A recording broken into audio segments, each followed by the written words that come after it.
നമസ്കാരം, തടൈ ന്യൂസിലേക്ക് സ്വാഗതം. ആൻഡ്രോയിഡ് ഫോണുകൾ ഉപയോഗിക്കുന്നവർക്ക് ഗുരുതര മുന്നറിയിപ്പ്.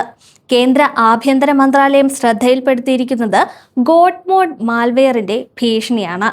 ഒരിക്കൽ ഫോണിൽ കയറിയാൽ ഉപകരണത്തിന്റെ മുഴുവൻ നിയന്ത്രണവും ഈ മാൽവെയർ കൈവശപ്പെടുത്തും. SBI YONO, RTO challan, digital life certificate, customer support തുടങ്ങിയ പേരുകളിൽ വ്യാജ ആപ്പുകൾ സൃഷ്ടിച്ച് ഉപയോക്താക്കളെ കുടുക്കുകയാണ് തട്ടിപ്പുകാർ. വാട്സപ്പ് സന്ദേശങ്ങൾ, SMS, അജ്ഞാത ലിങ്കുകൾ എന്നിവ വഴി ലഭിക്കുന്ന APK ഫയലുകൾ ഇൻസ്റ്റാൾ ചെയ്താൽ ആക്സസിബിലിറ്റി പെർമിഷൻ നിങ്ങളോട് ആവശ്യപ്പെടും.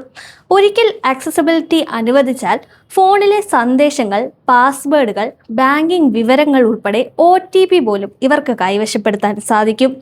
National cyber crime threat analytics unit വ്യക്തമാക്കുന്നത് ഇത്തരം മാൽവെയറുകൾ ഉപയോക്താവിൻ്റെ അറിവില്ലാതെ തന്നെ സ്ക്രീൻ റെക്കോർഡ് ചെയ്യാനും കീ സ്ട്രോക്സ് പകർത്താനും ഫിഷിംഗ് ആക്രമണങ്ങൾ നടത്താനും കഴിവുള്ളവയാണെന്നാണ്. ചില സാഹചര്യങ്ങളിൽ ബാങ്ക് അക്കൗണ്ടുകൾ പോലും ശൂന്യമാക്കാൻ ഇത് ഉപയോഗിക്കപ്പെടുന്നുണ്ട്. സുരക്ഷിതരാകാൻ ഗൂഗിൾ പ്ലേ സ്റ്റോർ പോലുള്ള വിശ്വാസ്യതയുള്ള പ്ലാറ്റ്ഫോമുകൾ ഒഴികെ മറ്റിടങ്ങളിൽ നിന്നുള്ള ആപ്പുകൾ ഇൻസ്റ്റാൾ ചെയ്യാതിരിക്കുക. അജ്ഞാത ലിങ്കുകൾ തുറക്കുന്നതിൽ ജാഗ്രത പാലിക്കുക. ആവശ്യത്തിന് പുറമെ ഒരു ആപ്പിനും ആക്സസിബിലിറ്റി അനുമതി നൽകാതിരിക്കുക. സംശയാസ്പദമായ ഇടപാടുകൾ കണ്ടാൽ ഉടൻ 1930 എന്ന ഹെൽപ്പ് ലൈൻ നമ്പറുമായി ബന്ധപ്പെടുക. അതുമല്ലെങ്കിൽ സൈബർ ക്രൈമിന്റെ വെബ്സൈറ്റ് വഴി പരാതി നൽകുക.